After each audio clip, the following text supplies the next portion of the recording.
Welcome back, everyone, to another deep dive.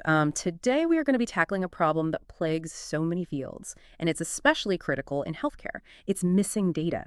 Think incomplete patient records, gaps in key metrics. It's a nightmare for accurate analysis.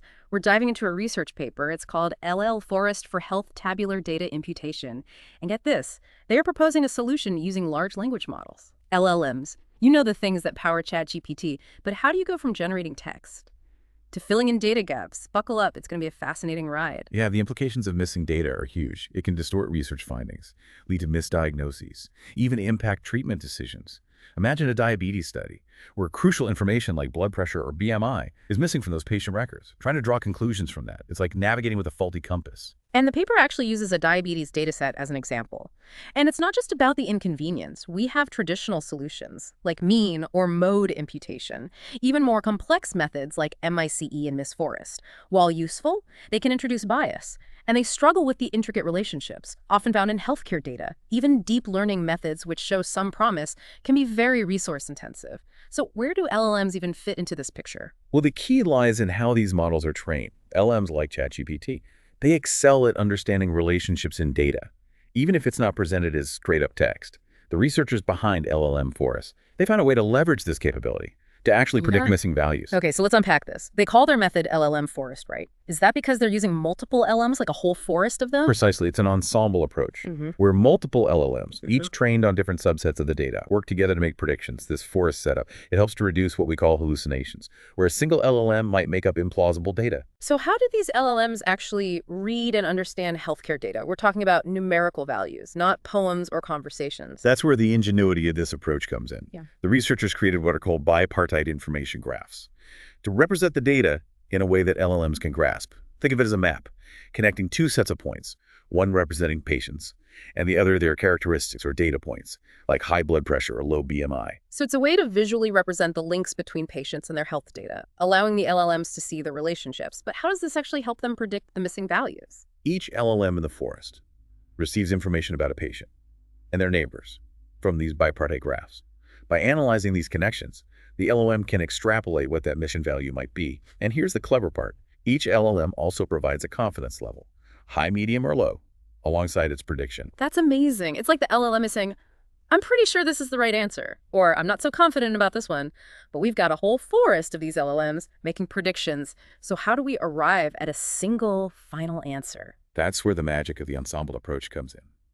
The final prediction is made through a weighted voting system, where the predictions with higher confidence levels are given more weight. So it's not just about majority rule. It's about trusting the LLMs that have more conviction in their predictions. This sounds incredibly promising, but before we get ahead of ourselves, did they actually test this LLM Forest on real healthcare data? And how did it perform compared to those traditional methods? They tested it on 4 different healthcare data sets, NPHA, gliomas, diabetes, and cancer. And across the board, the LLM-Forest outperformed traditional methods. This is especially significant because healthcare data often has complex relationships and skewed distributions, which are challenges for traditional approaches. That's impressive. It seems like LLMs are showing a real knack for spotting patterns and connections. That might elude other methods. But before we dive into those specific results, I'm curious about how they actually decided which neighbors to consider for each patient. In a data set, everyone is technically a neighbor right out. How do they pinpoint the most informative ones? You're right, just being in the same data set doesn't make patients relevant neighbors. The researchers employed a clever method called random walk on those bipartite graphs to identify the most informative neighbors for each patient with missing values. Random walk. Is that like a digital stroll through the data? How does that work? Essentially, yes. Imagine the algorithm starting at a patient with a missing data point. It then takes a walk along the connected edges in the graph, moving from patient to data point and back. The strength of the connection represented by the edge weight. It guides the walk, making it more likely to visit neighbors with strong informational ties to the target patient. So it's not just randomly hopping between patients, it's prioritizing those who share similar characteristics or relevant data points, like saying, this patient with a similar profile might hold the key to what's missing here. Exactly. And remember, this random walk happens for each bipartite graph, representing a different data point. This process helps to gather a pool of relevant neighbors for each missing value, ranked by the strength of their connection to the patient. These top-ranked neighbors become the informants for our LLM detectives. Okay, so we've identified the most informative neighbors, but how do we actually present this information to the LLMs? They can't just decipher raw data tables like we can. You're right. LLMs need a more structured approach. That's where a clever table transformation module comes into play. It converts the structured data, including the information about the selected neighbors, into natural language prompts that the LLMs can understand. So it's like translating the data into a story that the LLMs can follow. What do these prompts actually look like? They use a template that highlights the relevant features of each neighbor. For example, a prompt might say, Neighbor 1 has high blood pressure and a BMI of 30.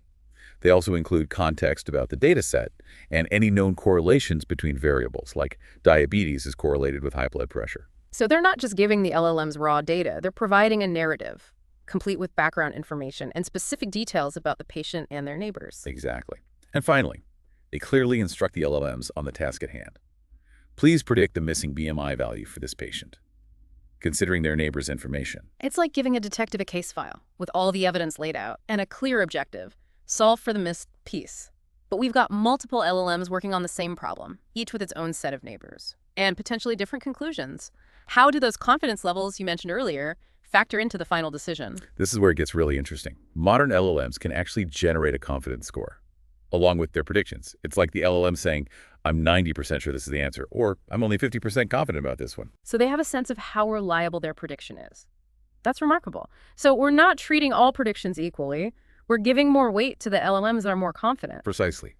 LLMs with higher confidence scores receive a greater weight during the voting process, ensuring that the final imputation is heavily influenced by the most reliable predictions. It's like a weighted average, but instead of arbitrary weights, we're using the LLM's own assessment of their accuracy. That's a brilliant way to leverage their capabilities. So did this confidence-weighted voting system actually lead to better results? The results speak for themselves. As I mentioned earlier, they tested this approach on 4 different healthcare data sets. On the MPHA dataset, which focuses on aging and health, the LLM-Forest achieved an accuracy of over 65%, compared to the best traditional methods, 64%. The gliomas dataset, dealing with brain tumors, saw an even greater improvement, over 84% accuracy for LLM-Forest, a significant lead from traditional methods. Those are some impressive numbers. It really seems like the LLMs are shining in those complex data sets where traditional methods struggle. Exactly. And remember, this isn't just about filling in missing values for the sake of completeness. It has a real impact on downstream tasks, like diagnosis and treatment decisions. The more accurate our data, the better equipped we are to make informed choices. It's like having a sharper, clearer image in a medical scan, revealing details that were previously obscured, but it sounds almost too good to be true. Were there any limitations or areas for further exploration that emerged from this research? Of course, every research endeavor has its limitations. One important point is that the specific LLMs they used, GPT-4 and Claude 3.5, are constantly being updated. This means the performance of LLM-Forest might vary depending on the model version. It's like having a detective whose skills are constantly evolving. Precisely. And they also only explored a limited set of prompting techniques. Future research could experiment with different ways of framing the prompts to potentially improve performance. It's like equipping our detectives with even more advanced tools and techniques to sharpen their investigative skills. And lastly, the computational resources required to run these large language models can be significant. This needs to be considered when applying this approach to massive data sets. So there are practical considerations as well, but it's exciting to think about the potential of this approach as technology continues to advance. Absolutely. And remember, they didn't just focus on the accuracy of the imputations. They went a step further and tested how well these imputed values performed in a downstream classification task using a logistic regression model. So they wanted to see if the LLM-generated data actually improved the accuracy of a real-world healthcare task. Precisely. And once again, the LLM-Forest consistently outperformed traditional methods across all 4 datasets. That's a testament to the quality of the imputed data. It's not just filling in the gaps. It's preserving the meaningful relationships within the data, allowing for accurate downstream analysis. Exactly. It highlights the LLM's ability to grasp the underlying patterns and correlations that are crucial for accurate analysis. This whole approach is incredibly sophisticated. The researchers managed to explain it so clearly in the paper. It's like they anticipated all our questions. And they didn't just stop at describing the method. They also delved into the nuances of different missing data mechanisms, MER, MR, and MAR, to understand how the LLM-Forest performed in different scenarios. Okay, that's getting a bit technical. Can you break down what those acronyms mean? and why it's important to consider them. Of course, MAR stands for missing completely at random, meaning there's no pattern to why the data is missing. MAR is missing at random, where the missingness is related to other observed variables in the data set. And then there's MNAR, missing not at random, which is the trickiest scenario because the missingness depends on the actual missing values themselves. So it's like trying to solve a mystery, where the missing clues are somehow related to the mystery itself. A perfect analogy. Traditional methods often struggle with MNAR data because the available information is biased, making it difficult to accurately infer the missing values. So how did the LLM-Forest perform in these different scenarios? Did it manage to handle the tricky MNAR cases? Impressively, yes. The LLM-Forest consistently outperformed traditional methods across all three missing data mechanisms. And what's particularly interesting is that it showed the most significant improvement with MNAR data, where traditional methods often falter. That's a huge win for the LLM-Forest approach. It suggests that it's not limited to ideal scenarios where data is missing randomly. It can handle the more complex and messy realities of healthcare data. And it seems LLMs have an advantage here, possibly because they can tap into the vast external knowledge they've been trained on, allowing them to make more informed guesses, even when the data itself is incomplete or skewed. It's like having a detective who can connect the dots, using information beyond the immediate crime scene, drawing on their knowledge of past cases and broader patterns. Did the researchers explore how well this approach scales to larger data sets? That's a crucial consideration for real-world applications in healthcare, where we often deal with massive amounts of data. Yes, they conducted a scalability analysis and found that the graph-based method they used to identify neighbors was significantly more efficient than traditional methods like k-nearest neighbors, especially as the dataset size increased. That's encouraging. It suggests that they've addressed a potential bottleneck, making it more feasible to apply this approach to large-scale healthcare datasets. Did they experiment with different numbers of LLM trees in the forest? Was there an optimal number that provided the best balance between accuracy and efficiency? They did. They found that using multiple LLMs improved performance compared to a single LLM. But there were diminishing returns after a certain point. Adding more trees beyond a certain threshold didn't significantly improve accuracy. So it's not just a case of the more LLMs, the better. There's a sweet spot where adding more complexity doesn't necessarily translate to better results. Exactly. It's about finding the right balance between model complexity and computational efficiency. This deep dive has been an incredible journey. We started with a problem of missing data, explored traditional solutions and their limitations, and ultimately landed on this groundbreaking LLM-Forest approach. It's like we've witnessed a paradigm shift in how we think about handling missing data. It's truly remarkable. This research challenges the conventional view of LLMs as purely text-based tools, showcasing their ability to reason about complex data in a way that's beneficial for real-world applications, especially in healthcare. It's exciting and a little bit daunting at the same time. But one thing is certain. The world of healthcare data is about to get a whole lot more interesting with LLMs in the picture. I couldn't agree more. And who knows what other mysteries they'll help us solve in the future. It's truly remarkable how LLMs are proving their mettle beyond just text generation. But before we wrap up, I'm curious, did the researchers uncover any other interesting tidbits or surprises during their experiments? They did. One finding that stood out was their analysis of how the number of trees in the LLM-Forest impacted performance.